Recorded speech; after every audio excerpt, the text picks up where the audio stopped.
when Dana Brown talks, I smile. It's the most Dude. refreshing. It's not like these analytics. I'm not playing, Moneyball. I'm not doing all this. I'm not like have this spiel of all these words I don't know. It's not He's just a guy being a dude that's a GM that likes baseball. And because he and I played. He because he played. played. What is up, everybody? Welcome back to another edition of Beyond the Diamond podcast here on the Apollo Podcast Network. Brian LaLima, ApolloDez here with you. The Astros just won their second series of the season. They beat the Toronto Blue Jays 2 games out of 3. They won game 1. They dropped game 2, but they won game 3. And they are now 9-10. They're off today as we record this on Thursday, but they traveled to Atlanta. They're about to take on one of the best teams in Major League Baseball, in the Atlanta Braves. But Dez, we're going to start with the Blue Jays series. And I think where we can start is Luis Garcia came out and had a big boy start, man. Just what the Astros needed. 7 strong, only gave up 2 hits, didn't give up a run, struck out 9 punchies. I mean, what can you say? Like, that's exactly what he needed and what the team needed. Yeah, I mean, was it 23 whiffs as well? Like, it's crazy how that, and I think Maldi said it best. That was like 2021, Luis Garcia right there, and I agree. The fastball usage was down. It was mainly just like, hey, we're gonna throw everything else, and it worked because there was 23 whiffs and 9 punchies and 7 solid innings. Once again, these guys are getting extended. It's helping out the bullpen.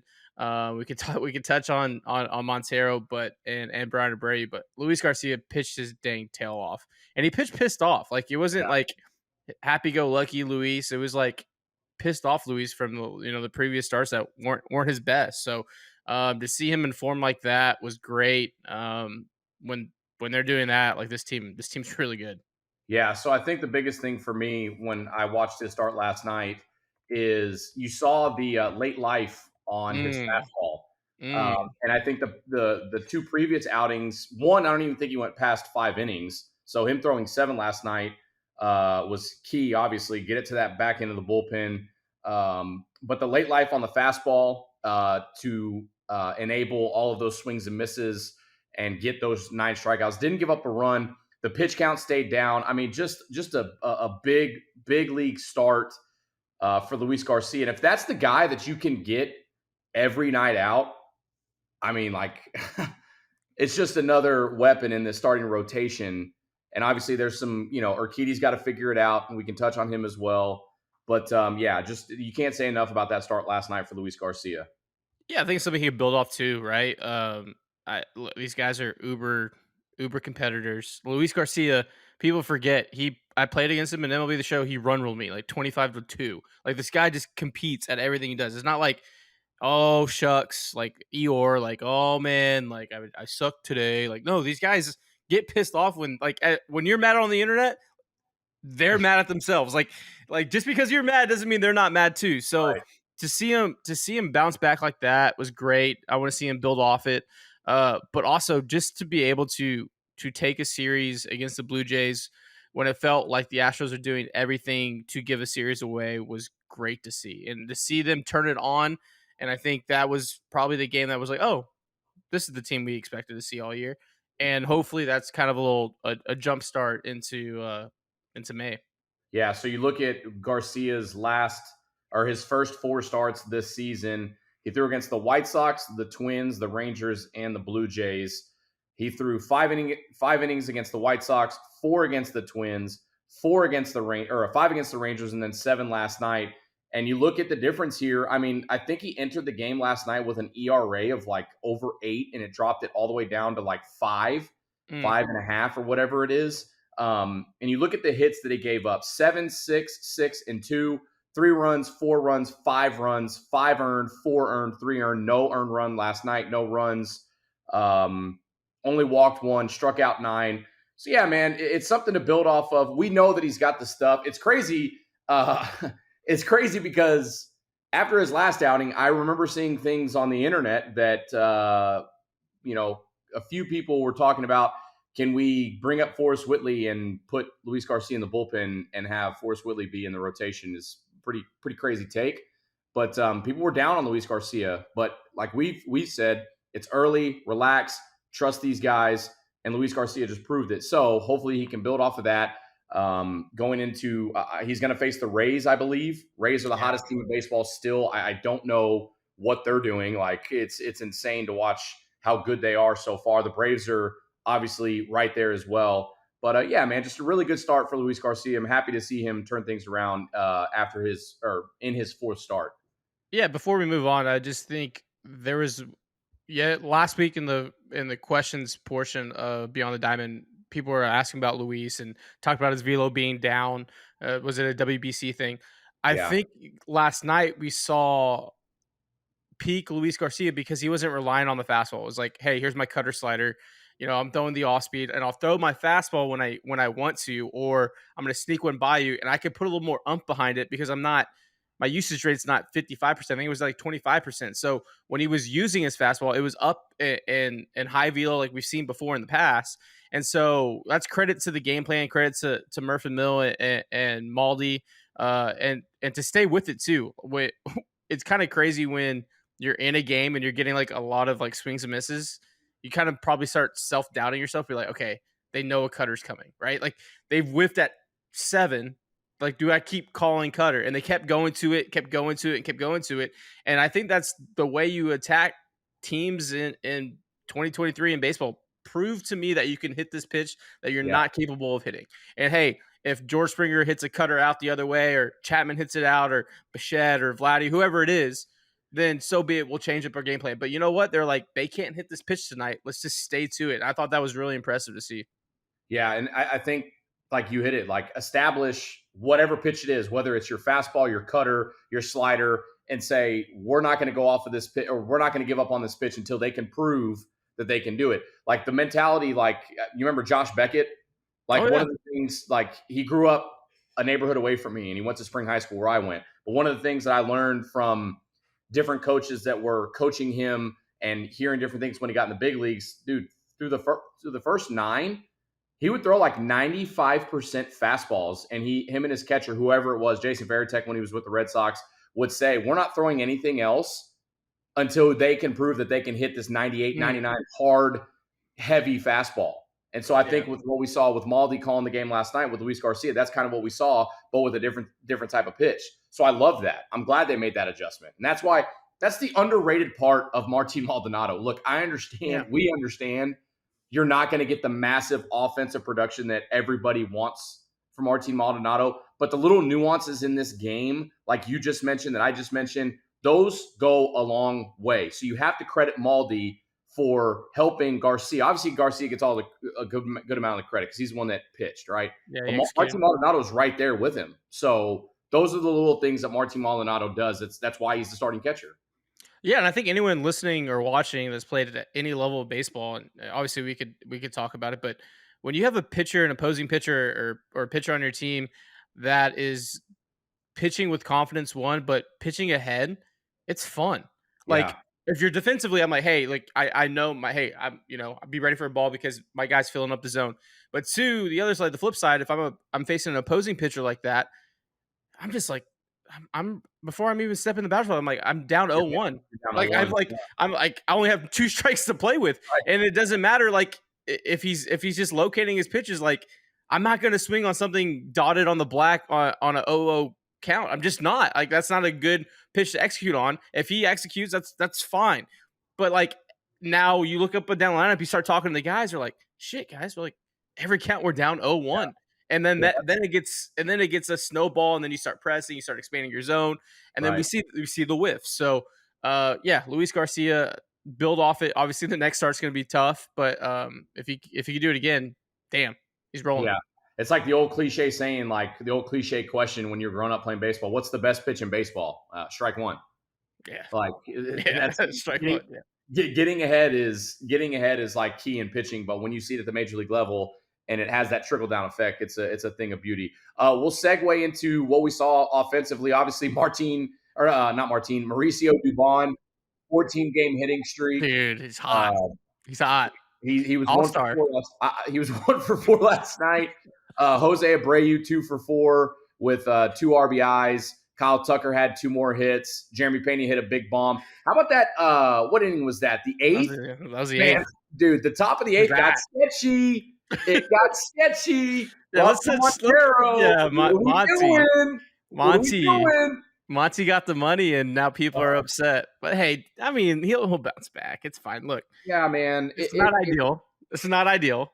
No, it's not. He didn't even record an out, gave up 2 hits, an earned run, 2 walks. Yeah, not good, man. The command that he threw 18 pitches and only 9 strikes, like literally 50% strike percentage. Like that's not good, Rafael Montero. Like you are a vital part of this back end of the bullpen, and you have not pitched well so far. So, like, come on, man, let's figure it out. Yeah, I think he's probably your 7th inning guy for a little bit because Brian Abreu is an absolute dog. Bro, Dog. Brian Abreu is like I can't even find adjectives to describe him anymore. Like he is nasty, he's dirty, he's a dog, he throws ched. Like I don't understand how he could throw 100 miles an hour when his nuts are hanging on the ground. Right. I just don't. It doesn't make any sense. Like because to come in that situation, bases loaded, no outs in a 1-run ball game is tough. But you had to face Springer, Bichette, and Vladdy Jr. Right. Like that was no joke. And obviously, baseball happened, and Springer hit a ball probably 105 off the bat right at Breggs. Yeah. And a line drive out. That's just baseball. That's just how it goes. But to execute on the other stuff, if you've seen Brian Abreu in the past walk guys, like it could have spiraled, but no, he bears down this new Brian Abreu, and it's happened since probably around this time last year. I think the light switch finally came on, and he's just been so damn dominant. And I think he's your 8th inning guy from here on out. Yeah, and so you look at the statistics for him so far this season. He's appeared in 10 games, 10 and 1/3 innings pitched, given up 5 hits, 1 earned run, 5 walks, 16 strikeouts, and he's got a whip of .97. His ERA right now, his Ernie, yeah, dude, yeah. Hey, yeah. Let everyone know. Hold on, before I'll just lead you in. Yeah. When Dana Brown talks, I smile. It's the most refreshing. It's not like these analytics. I'm not playing, Moneyball. I'm not doing all this. I'm not like have this spiel of all these words I don't know. He's just a guy being a dude that's a GM that likes baseball. And he played. So, yeah, man. So plug the show and what happened today, because it was just refreshing.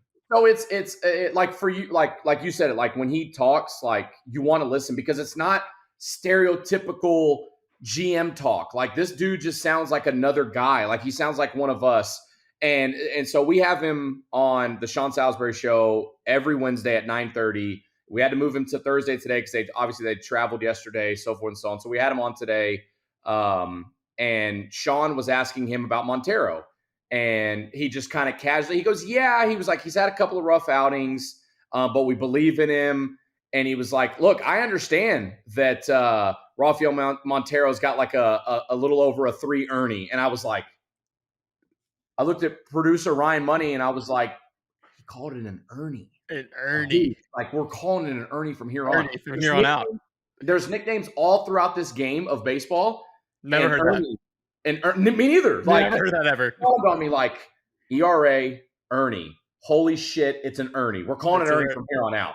So yeah, it was cool. It's cool to hear him talk. And I think one of the best parts about having him on is like when Sean asked him questions about certain players in certain positions and lineups, he was like, look, man, like that Dusty Baker's the manager. That's the scorecard. Yeah.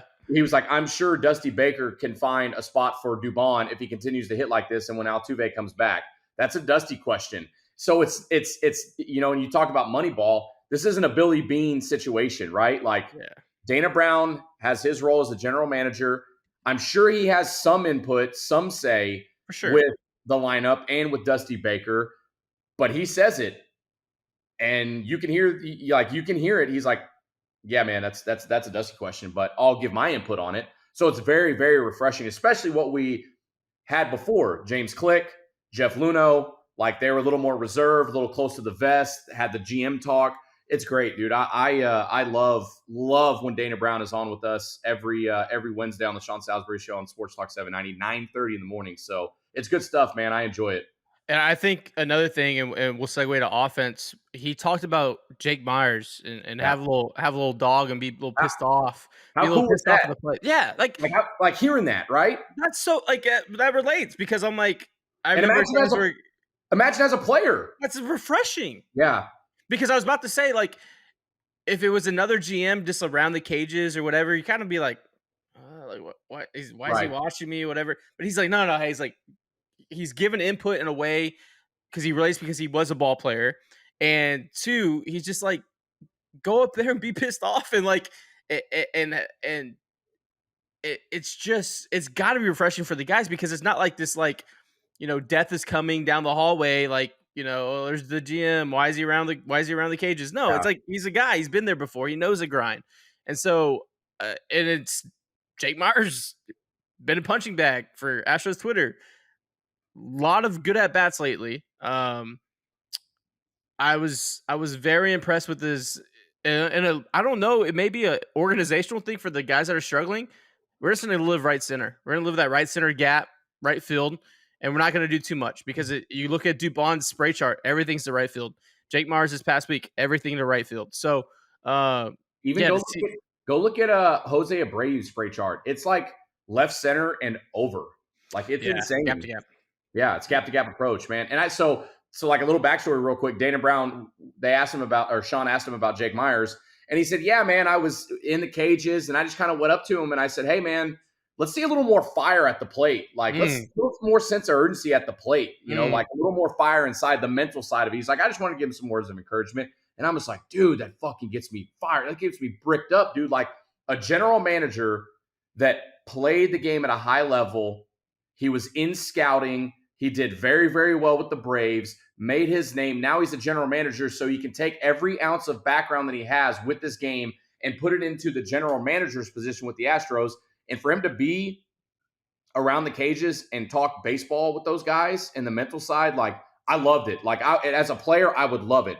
Like you said, it's not like, like, damn, dude, like here comes James, here comes Click, like, what's he Yeah, going to talk to us about, And there's nothing wrong with that because some guys handle their business a little bit differently as a general manager. There's nothing wrong with how James Click or Jeff Luhnow, but it's just a little bit different to when Dana Brown comes walking up. He was Craig Biggio's team. They were teammates. yeah. Like, I mean, think about that. Like, and so for that guy to come up and just be like, hey, man, have a little sense of urgency at the plate, like a little fire in there. And if so far over the last couple of games, Jake Meyers has improved. I mean, you talked about being a punching bag. Like, you just go search his name on Twitter, and people are pretty down on him. So, Yeah. I enjoyed seeing that because they're going to have to do whatever it takes to survive until Jose Altuve and Michael Brantley get back. And by the way, Michael Brantley, rehab assignment this Sunday with the Sugarland Space Cowboys. Little Space Cowboy action. Yeah. I mean, reinforcements are coming. Just keep holding serve. Yeah.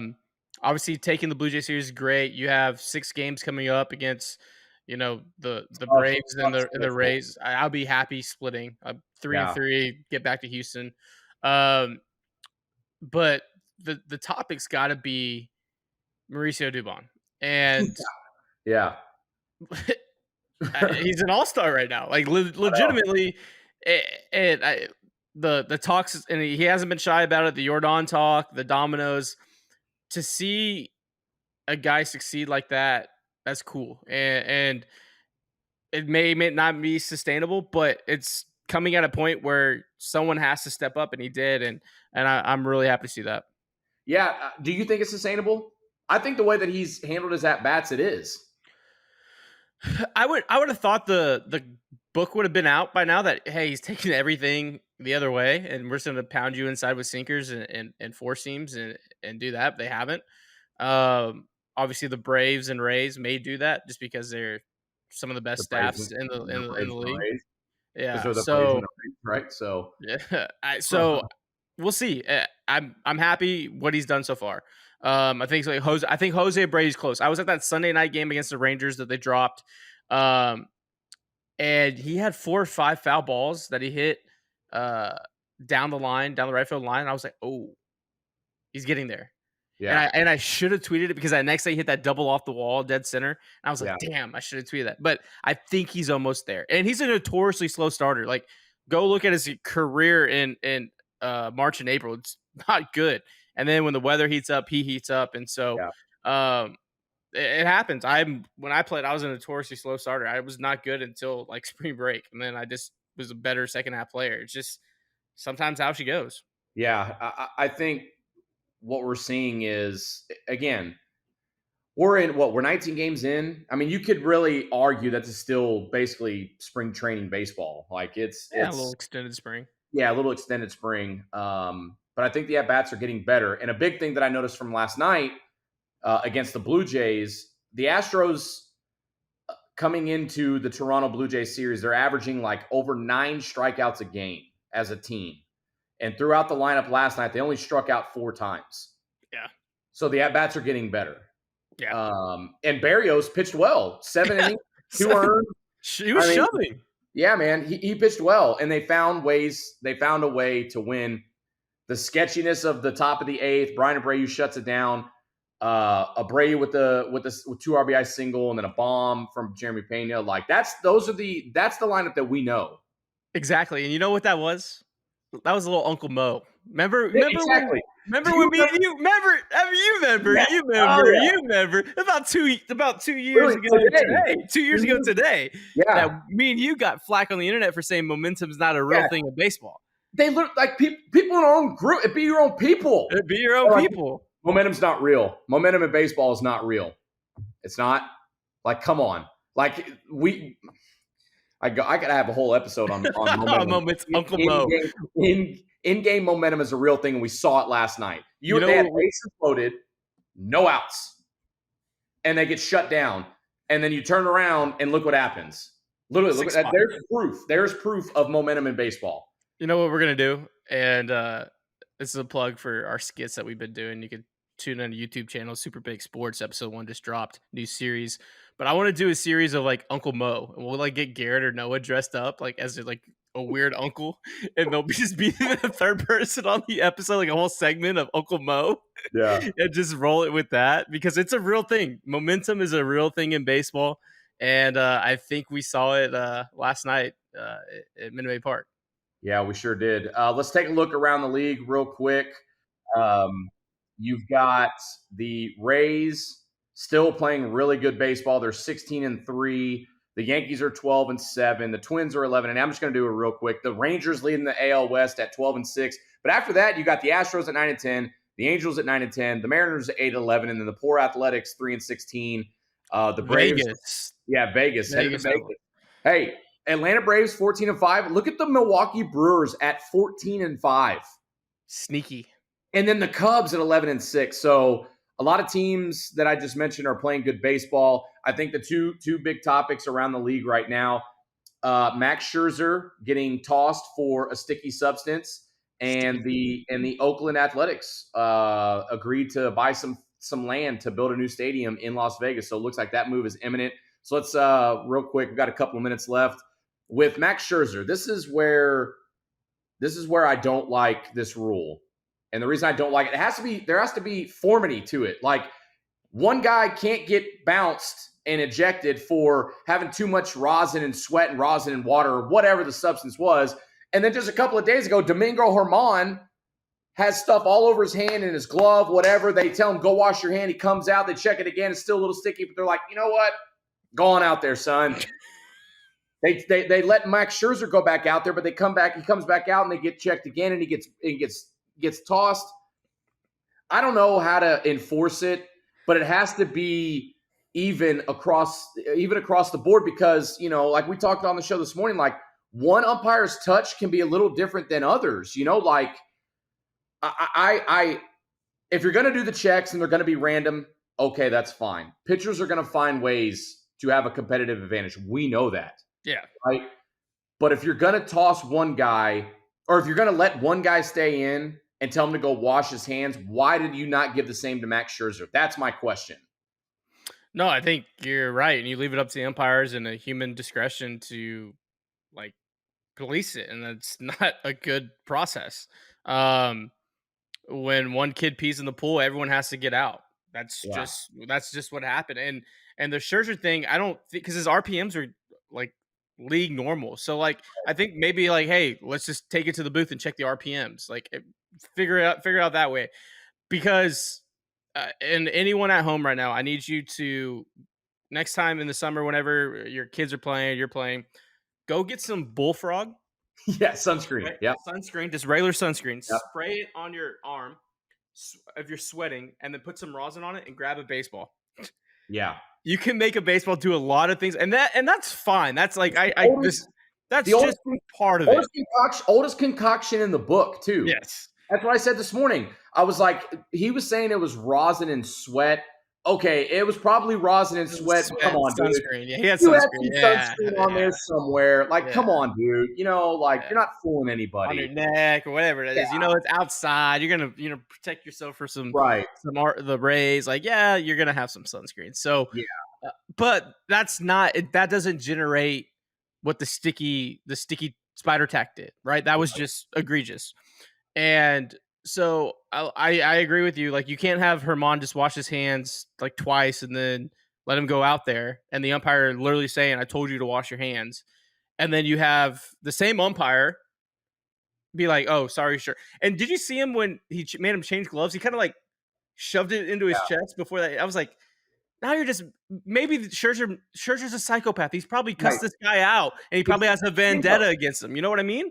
exactly. So that's where I also have an issue because Hunter Wendelstadt, like an umpire like Hunter Wendelstadt, Angel Fernandez, CB Buckner, the dudes that make shit personal in Major League Baseball, Domingo Herman may never talk to umpires, may never be fired up at an umpire. And that's maybe why he got a pass. But since it's Max Scherzer and he's like a little more fired up, he barks a little bit, he's a brooder, whatever you want to call him.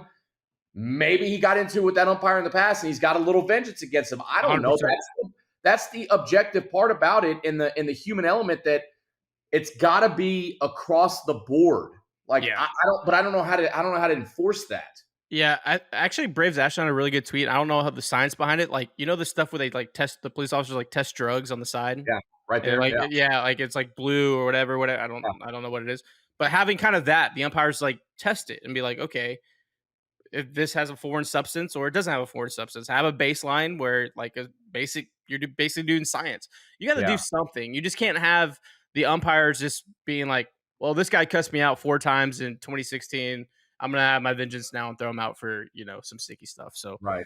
it's weird. And then the news from in the middle of the night, kind of shitty that you announced it that late the Yeah, it Central Time does. and East Coast. Like Yeah, there's fans that woke up today and be like, my team's moving cities. Like yeah, it'd be like if you woke up and be like the Houston Astros are going to San Antonio or yeah, to Louisiana or like that sucks. And they're making the move to Vegas. Vegas has all the sports teams there now. They have a nice chunk of land for a lot of money, and it's going to be the Vegas Athletics, I guess. yeah. I think, man, Oakland's fans are pretty damn pretty damn good. But you could just tell, like the ownership doesn't give a shit. No, we just Like talked they about haven't, the possum was in their opposing press box. dude. They haven't done anything to make that squad better in years. So I Yeah, feel bad for the fans. I really do. Like I couldn't imagine during the down years for us here in Houston when they were losing 110 games a year. Imagine if we just woke up one morning and our team that's down playing really bad baseball in the middle of a rebuild, they're just like, by the way, they're moving. to Like, Vegas. right. Like no, not even down the road. Just another state. Oh, by the way, Drayton McClain, when he owned the team. Oh, by the way, Drayton McClain just purchased land in Midland, Texas. Like, obviously, it's not going to be, but like just Yeah. random, right? Like, oh, okay, cool. What are we going to do now? So it makes me wonder, like, how did people feel when the Oilers packed Mm, their shit and left? that's dirty. Yeah, I Like, bet it went was to bad. Tennessee. Like, Yeah, I I mean, couldn't imagine that. I wasn't even born. I was. I don't. Yeah, I don't think I was born. Yeah. Yeah, I wasn't. I don't remember what year that was. I know. I was too young to remember it. Yeah, it's gonna So be yeah, I just shitty, dude. yeah, man, that sucks, man. That sucks because that fan base it deserves better. I like they deserve better, man. That sucks, dude. That really Bro, does. 3 years ago, they were a thorn in our side, and we were playing them in the DS in the Yeah, bubble to go to the ALCS. Like yeah, Oakland Oakland didn't have a bad team 3 Right. years ago, and they've constantly been a thorn in the Astros side. Obviously, the last 2 years they've been really, really, really bad, but, like, just to wake up and be like, "Well, I guess I gotta, like, be a fan for, like, the next 4 or 5 years before they leave," like, that sucks, and I feel for a lot of the Oakland fans, and, um, the other news coming out of the West Coast, though, is Fernando Tatis Jr. is back. Yeah. That's gonna be Yeah. interesting. Yeah. Is that a good thing? Or I mean, obviously, it's a good thing when you have an MVP caliber player come back, but he's proven time and time again he's not growing up, and they paid him all that money, and they're spending a ton of money, and they're trying to win a World Series. Does this set them back a little bit? I think what you've seen from the Padres is they've had all this success without him. So how is that going to work when they get him? Is what type of players? Not what type of player? Not athletically, what type of player is he going to be? But up here, like what's he? What are we Mm, going to see? What are we mm, going to see from Fernando Tatis Jr.? Like, has he learned from his mistakes? mm. Is he going to make adjustments as a player? And then also as an adult, has he grown up a little bit? Because we just see just dumb shit from him. Yeah, Getting suspended, the being in a motorcycles. motorcycle crash, like lying about his injury, saying that he had to fight some ringworm, and that was what the substance he used for. So, and you look what the Padres have done, dude. That lineup is stupid. So Even with so like, don't even add him back into the lineup. The lineup is one of the best lineups in baseball. And now yeah, they're adding him back. So I don't know how it's going to me, if he doesn't grow up, then it's going to be a detriment to the team. And they're going to mm, have to address it. yeah. Those vets can do all they want and have locker room talks, clubhouse talks, players only meetings, meeting with him, trying to help him. But if this dude can't figure out on his own, it's going to be a detriment to that team. And they're pot committed. They spent a damn near $1 billion to win a World Series. Like, Right. you're not gonna be able to deal with the theatrics of a young superstar because they're not a 75 win team anymore. They're a team that's try to usurp the Dodgers and show them, hey, we are the team in the West. And so it's gonna be really interesting to see that dynamic kind of unfold. Yeah, didn't they just sign wasn't it Jake Cronenworth? Cronenworth just got another extension. He got like 6, 7 years for 75, 80 million. Yeah, this was They're on just April 1st, $80 yeah, million extension, 7-year yeah. contract. They're spending money. They're So yeah, spending man, money. I don't know how that's gonna work. He Yeah. could come in and it could be a seamless transition into them just being even a more dangerous lineup. But history has shown that this kid, because he's still a kid, this kid just can't figure it out. So And I hope um, he does because he's a superstar. Like, he is he's a really superstar. freaking good. Yeah, man. So he's got to figure out They're the mentals. they're must see baseball. And then they're about to add him back. So if he can figure it out, they're going to be even better. And honestly, I hope he figures it out. One, because I would love to watch. I love watching that kid play. Yeah. I love watching the pot from a baseball standpoint. Like, I love watching that team play. And there is nothing sweeter than watching Dodgers fans cry like bitches when they get beat by the Padres. Yeah. Have you ever dove into Padre Twitter? Dude, it's crazy. They live to hate the Dodgers. And I don't and maybe because the Astros were just, scapegoated and I know that life. But the Padres for years have just been beaten and they've only won, 70 something games and they just never gotten over the hump that nothing that Dodger fans can say can hurt them. Like, when you become like this internet troll, like it becomes your life in the sense of like Right. nothing you can say can affect me because I already know everything you're gonna say. It's like the whole Eminem thing where he's like lists all the stuff, like you can't touch me. Like, I know what you're gonna say. Yeah. And so Here, like it's really cool to see. tell these people something they don't know about me type shit. Yeah, Yeah. exactly. And then, so last thing before we get out of here, one more note around the league. Madison Bumgarner. See you later, bub. Hey, 34 million servants package isn't bad though. Dude, he got DFA'd. All right, Like, gun to your head, is he a Hall of Famer? yeah, Okay. I think he gets in. I think, dude, what he did in the playoffs, like multiple years for the Giants, like didn't he throw like 7 strong innings and then like a couple days later, like throw 6 more or Bro, some shit? he started game 6 and closed out game Well, 7 that's what it was.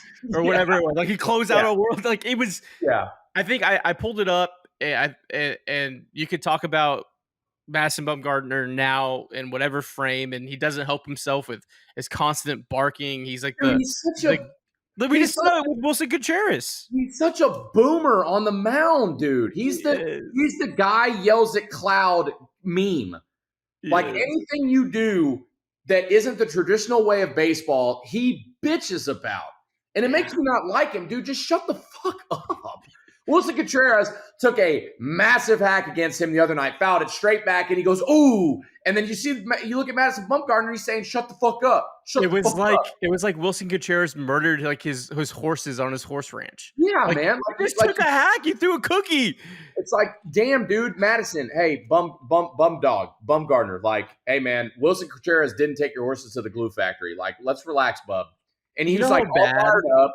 Like he called him like some names, and then Wilson Contreras barked back at him. But it's like, dude, it's every freaking time this dude takes the mound, he has some kind of antics against people that have a little bit of flair. And it's not even flair. Wilson Contreras took a massive hack. It was a hack. If I foul one straight back like that, you know in my mind that I just missed it or whatever, or I'm gonna say something like, damn it. Like I'm gonna say it. Yeah, I'm like, ooh, like right, like damn it. And this dude's like, shut the fuck up. Shut the fuck up. Get back in there. God, dude. You drink Bud Light, don't you? Madison Bumgarner in the playoffs. 8-3 career record. 2.11 Ernie. 87 punchies. 3 rings. And a World Series MVP in 102 innings. Yeah, that's Hall of Famer. That's one of the best postseason arms ever. That's a Hall of Famer. And he's now DFA'd. DFA'd. You know how bad it is when they eat $34 million? Yeah, it wasn't like they ate a $7 million contract. Like they ate $34 million, dude. Like a day after he bitched at Wilson Contreras. So yeah, he's eligible. Once he clears waivers, if no one picks him up, he's able to sign with another team for like the league minimum or $750,000 or whatever it is. So crazy to see Madison Bumgarner get DFA'd, man. It's wild stuff, man. But that's gonna do it. Good episode right there. Great episode. Brave series. Yep. And then we'll do the episode Sunday. We'll do Dog of the Week on Sunday. Yeah. Since we missed last week. So we'll double dog. We'll do a double dog. Like we'll do double dog. Double dog of the week. Double dog Sunday. Do you have any candidates? Yeah. Yeah, I got a couple. It's the kid out down in Friendswood, man. As of now. Jolks? Jolkomania? The Incredible Jolks? I mean, he's the lead candidate for me going in the weekend. So since today is April 20th, do we call Mauricio Dubon Doobie? Doobie Brothers, Doobie. Whoa, bro. 420. Super Big Sports, episode 1 on our YouTube channel, Apollo HOU. Super Big Sports. Check that out. Follow us on all our socials at Apollo HOU, YouTube, Facebook, Twitter, Instagram. We always post good stuff. Check out the store, ApolloHOU.com. That's going to do it for another edition of Beyond the Diamond podcast. We'll be back in a couple of days after the Braves series. He is ApolloDez. I am Brian LaLima. Thank you for watching and listening. We'll be back in just a couple of days. Peace. Love you guys. Like, subscribe, resubscribe, and subscribe. Hit the like button.